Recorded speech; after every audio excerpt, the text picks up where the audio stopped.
Buenos días. El día de hoy para la clase de sistemas operacionales vamos a hablar acerca de la programación paralela. Nuestro grupo está conformado por dos personas, Gerson Niño y quien les habla, Julio César Figueroa. Bueno, hoy en día la programación paralela pues ha pasado a ser una herramienta absolutamente necesaria en el desarrollo porque en el mundo que vivimos pues básicamente los datos han crecido exponencialmente y por ende las demandas de rendimiento son cada vez mayores porque para procesar todo este conjunto de datos se necesita muchos procesadores. Entonces, es cuando viene el concepto de programación paralela en el cual vamos a aprovechar múltiples núcleos y esto nos da un mayor rendimiento y nos ayuda a reducir los tiempos. Bueno, como un poquito de contexto histórico, durante décadas las computadoras se volvían más rápidas simplemente aumentando la frecuencia del computador. Básicamente esto es como si estuviéramos en un carro y quisiéramos andar más rápido, pues pisamos el pedal y esto nos acelera. Entonces básicamente lo que hacía el procesador era ir más rápido y más rápido y más rápido, pero siempre con los mismos núcleos.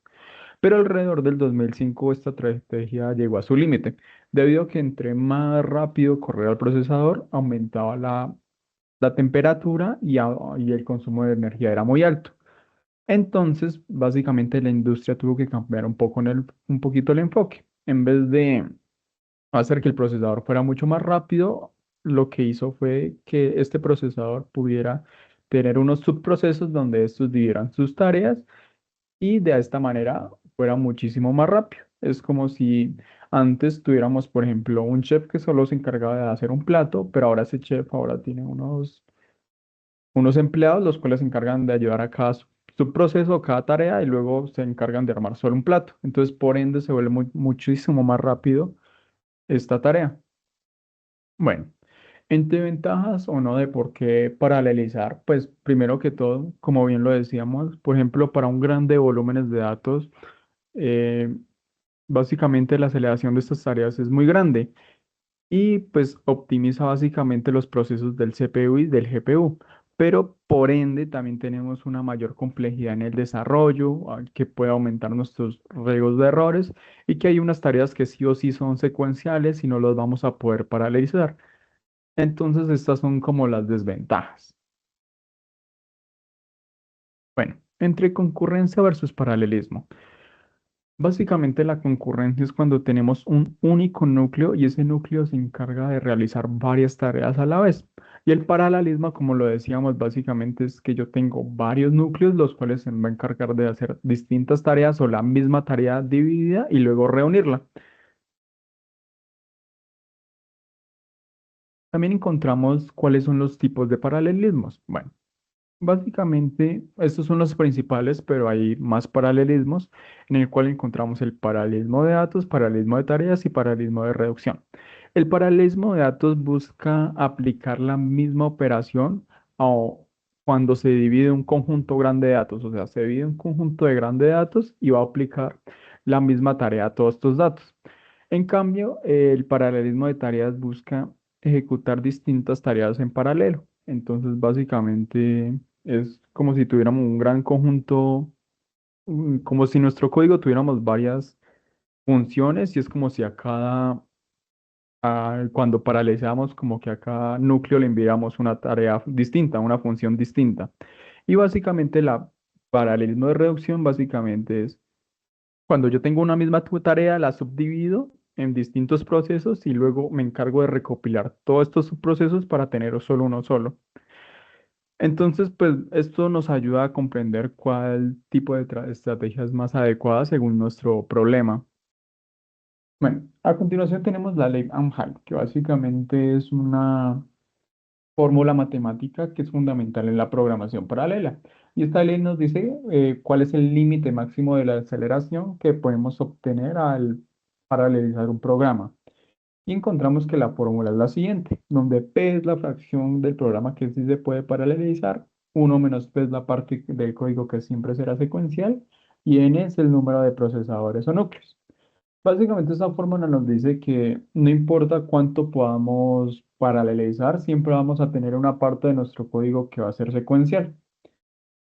Acá tenemos un ejemplo donde, como podemos ver, cada línea representa cuánto del porcentaje se puede paralelizar de un programa. Y a medida de que van creciendo los núcleos, va aumentando el rendimiento de estos programas. Como podemos darnos cuenta, entre menos sea paralizable el programa y más núcleos tengamos, el crecimiento es casi inexistente realmente. Y pues básicamente esto nos enseña que es indispensable identificar los cuellos de botella para ver qué partes son paralelizables o no en mi programa y que eventualmente a pesar de que pues que crezca en el número de procesadores, si esa paralelización no es significativamente grande, pues no va a importar realmente. Ahora encontramos las arquitecturas básicas. Básicamente, primero tenemos la memoria compartida, que esto es típico de computadores de escritorios o servidores modernos, donde todos los núcleos acceden a la misma porción de memoria y pues básicamente los hilos, o sea, todos los distintos hilos acceden a esta misma memoria, por lo cual es muy rápido, pero pues aparecen también problemas como que básicamente un proceso no vaya a acceder a una parte de la memoria que no le corresponde. Y en contraste, tenemos la memoria distribuida, que es común en clústeres o supercomputadores, y aquí cada proceso tiene su propia memoria. Pero lo que pasa con esto es que básicamente como cada subproceso, o sea, va a tener que comunicar al final, o sea, van a tener que reunir todas las tareas que se hicieron, esto se vuelve muchísimo más complejo. Y finalmente tenemos las GPUs que tienen pues miles de núcleos pequeños especialmente diseñados para el paralelismo masivo y son excelentes para tareas vectorizadas como cálculo de imágenes o inteligencia artificial. A continuación tenemos un ejemplo de programación paralela. En la función que se llama suma secuencial, lo que básicamente hacemos es recorrer el arreglo desde A hasta n-1 y esto va sumando cada elemento del vector dentro de una misma variable total. Y esto se ejecuta en un solo hilo, lo que llamaríamos de una manera secuencial y tiene una complejidad temporal de n, una complejidad lineal. Y luego, si tomamos la función que se llama suma paralel, que básicamente hace lo mismo, pero usando el paralelismo. Y lo que hacemos acá es dividir el ciclo for entre varios hilos en esta parte, donde cada hilo suma una parte del arreglo A. Es muy importante la cláusula que se llama reducción más total, porque esto garantiza que todas las partes o sea, cuando cada tarea se ejecuta, luego se necesitan recopilar todas esas tareas en una sola para tener nuestro total. Esta parte es la que nos hace que se combinen correctamente sin errores de recurrencia. Esto es clave cuando varios hilos modifican, por ejemplo, la misma variable al mismo tiempo, en este caso total. Entonces, lo que hace esta función es crear una copia privada de total para que cada hilo haga su propia suma parcial y al final esta lo retorna. Y pues esto es muy apropiado porque en n iteraciones, o sea, como bien lo expliqué, este programa tiene una complejidad de n. Si por ejemplo este programa lo puedo dividir en 4 cores, básicamente ahora va a ser la complejidad n dividida en 4. Y si sumo, pues, o si aumento el número de cores, pues la complejidad o el tiempo en este caso va a bajar. Y esto es muy útil. A continuación vamos a aplicar lo mismo pero en Python, pero aquí de una manera distinta debido a su interpretador global. En el cual aquí utilizamos multiprocessing que trabaja con procesos en lugar de hilos. Entonces, en este programa partimos de una función llamada parcial, la cual tiene un rango se va a ejecutar desde inicio hasta fin-1 y va a sumar 1 por cada iteración. Entonces, lo que hace esto es sumar 1 por cada iteración.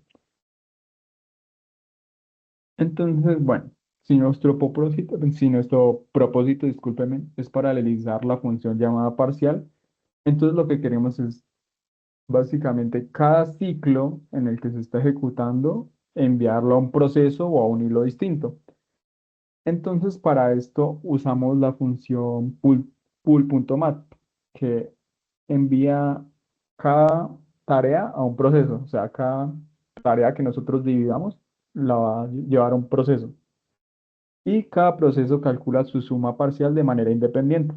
De la misma manera que lo hacíamos, por ejemplo, con el código anterior, con la API de C++ que se llaman OpenFMP, que básicamente es, nosotros queríamos retornar la suma de cada vector y entonces cada esa tarea la subdividíamos. De esta manera funciona igual y ahora pues ya no nos va a retornar la suma parcial de cada elemento de los vectores y nos va a retornar un simple resultado.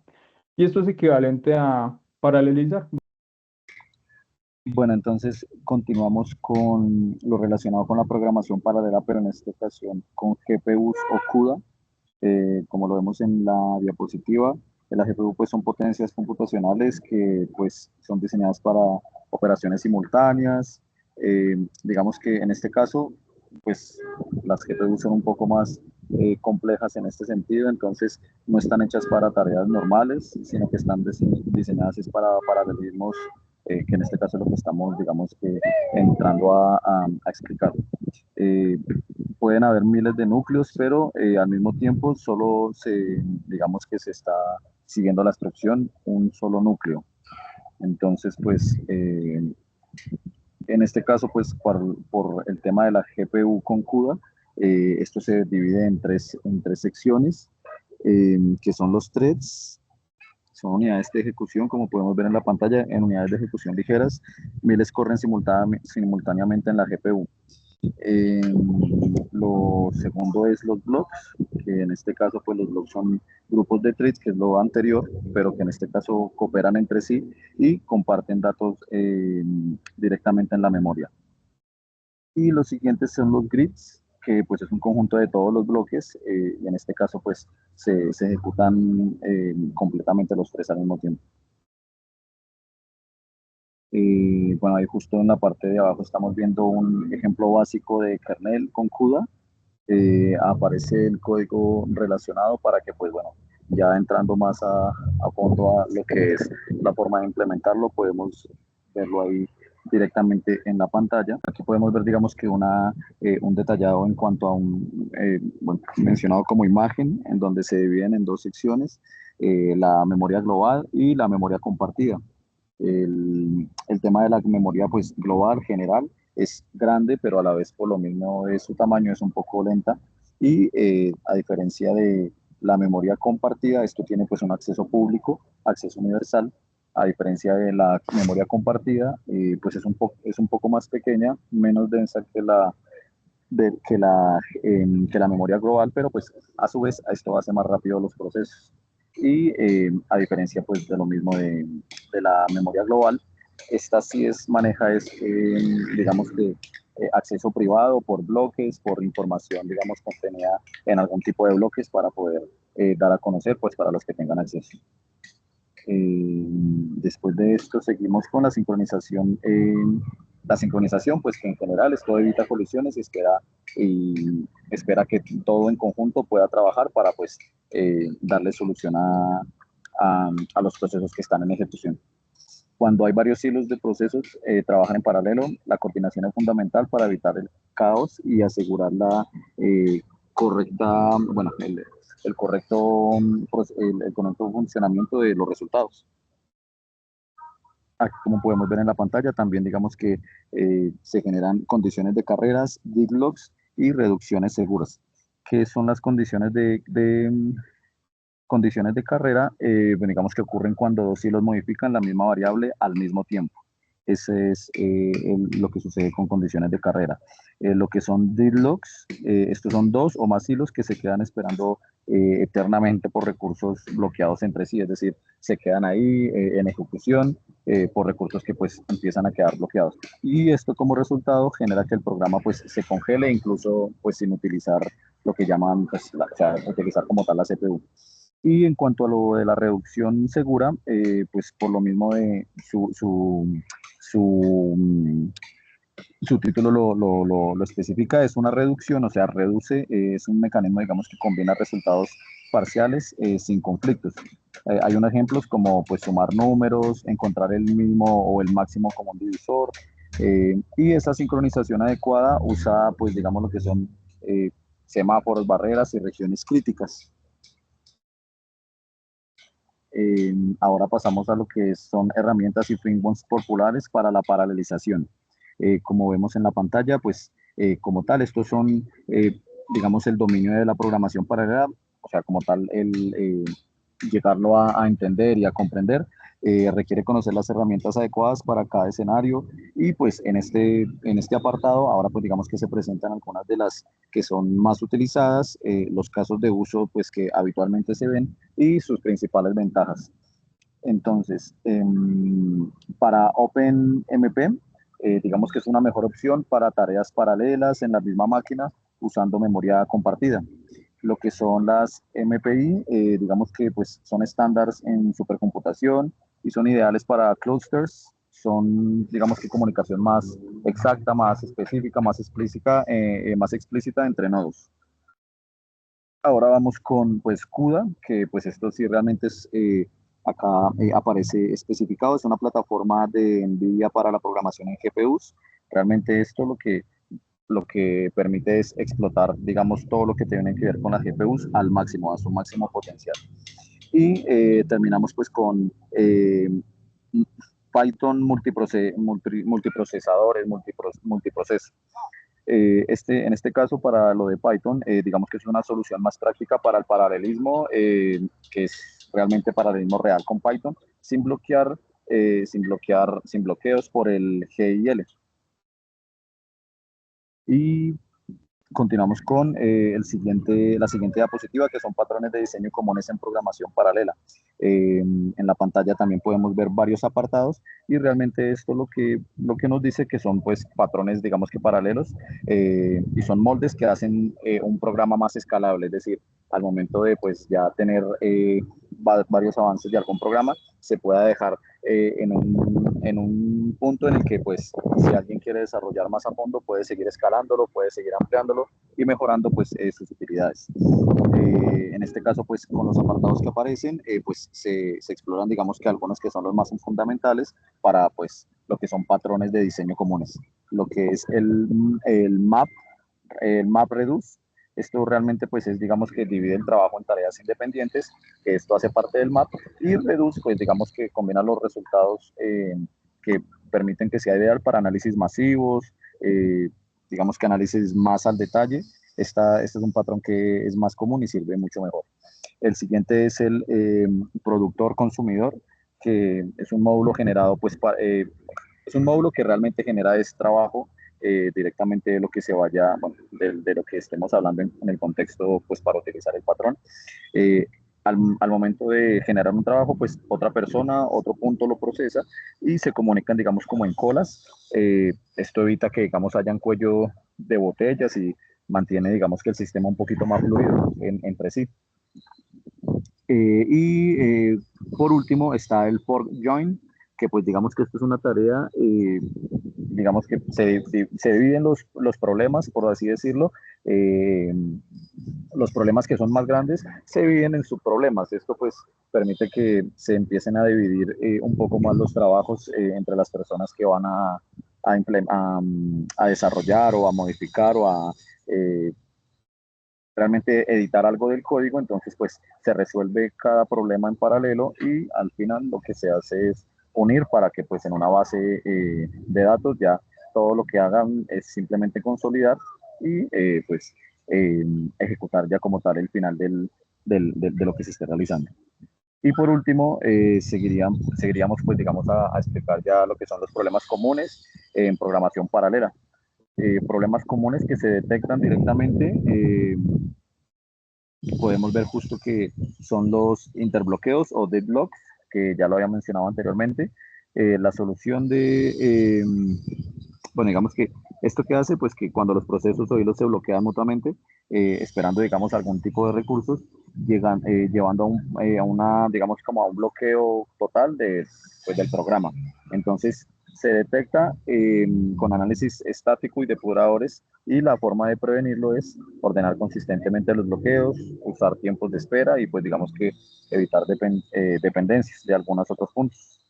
Digamos lo que son las race conditions, o sea, condiciones de carrera, que también lo había mencionado en un apartado anterior, pues el resultado del programa depende de la secuencia de ejecución de los hilos. Entonces, ¿cómo se detecta este tipo de problemas? Realizando pruebas y, digamos que, verificando todo lo que hay en memoria. ¿Y cómo se previenen estos? Digamos que haciendo como mecanismos de sincronización, o sea, lo que se llaman, lo conocido como mutexes, regiones críticas, revisión de regiones críticas y de pronto algún tipo de variables o operaciones que se puedan haber modificado. Y por último, estarían digamos, el desbalanceo de carga, que esto es cuando un hilo pues hace ya mucho trabajo y otro casi de pronto, o sea, digamos, un hilo hace mucho trabajo, el otro casi no está realizando trabajo, entonces no está, digamos, que implementando o requiriendo de memoria, entonces pues se desperdicia la capacidad del mismo. Y para esto se tiene como solución, digamos, como ajustar el tamaño de las tareas para que sean un poco más dinámicos y que pues todo esté, digamos, que equilibrado. Y ya, digamos que ya para finalizar con la parte de la exposición, pues ya tenemos un solo pues conclusiones y lo que de pronto esperamos de cara al futuro, pues es que de la programación paralela ya digamos que no es opcional, eh, sino pues digamos que es digamos que, pues bueno, hemos recorrido digamos que fundamentos y herramientas de desafíos de programa, entonces es una disciplina que es buena y es útil para, digamos, un futuro de la computación. Entonces, no es que sea una opción, sino que ya es un hecho, no es que de pronto tengamos una opción para utilizarla como alternativa, sino que pues ya puede ser un hecho, porque si bien de pronto de forma extensa puede de pronto parecer que los procesos se vuelven un poco más complejos, finalmente llevándolo de una manera ordenada, digamos que se puede sacar muchísimo provecho de lo que tiene que ver con la programación paralela. Puntos clave para esto es, digamos que es indispensable pues explotar, digamos que al máximo el hardware moderno para que se puedan satisfacer las demandas de rendimiento. Obviamente lo que tiene que ver con diversidad de arquitecturas, porque pues si bien la programación paralela pues va teniendo actualizaciones constantes, son pues digamos que ya pues útiles para diferentes arquitecturas, CPU, GPUs distribuidas y pues otros modelos de programación. Recordar también pues los patrones de diseño, cómo nos van a poder ayudar para, digamos, estructurar mucho mejor el código y optimizarlo al máximo. Y pues los desafíos, pues, digamos, de la concurrencia, que pues evitar los problemas que tienen que ver con los deadlocks, las condiciones de carrera y los desbalances de carga, que digamos que si requieren atención se pueden prevenir y también pues por lo mismo sus soluciones efectivas permiten que se sigan aprovechando al máximo lo que tiene que ver con la programación paralela. Y digamos ya pues para finalizar, digamos que el futuro pues de la computación paralela pues es clave para digamos que ver hacia nuevas fronteras en lo que tiene que ver con inteligencia artificial, que esto ya es algo que se está viendo pues al día de hoy de manera bastante digamos que expansivamente se está viendo cómo es que la inteligencia artificial llega a muchos campos de lo que tiene que ver con la computación.